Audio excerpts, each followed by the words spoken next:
reason I prioritized having a full set of sleep even way before pa.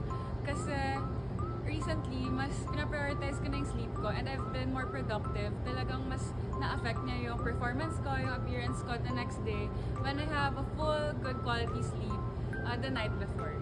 Ang ma-advise ko talaga is to avoid screen time 1 hour before the bedtime. Kasi ako, personally, mahilig talaga ako mag-phone, mag-TikTok, mag-Facebook pa bago ako matulog.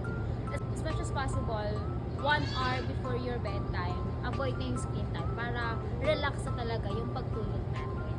Sa akin, sana mas maaga kong nalaman na masama palang matulog ng mahaba kapag tanghali kasi ako I usually do my siesta. So natutulog talaga ako ng mga 3 to 4 hours kapag tanghali, which is very bad kasi kapag gabi, madaling araw na ako nakakatulog. And if you're gonna take like a nap, 15 to 30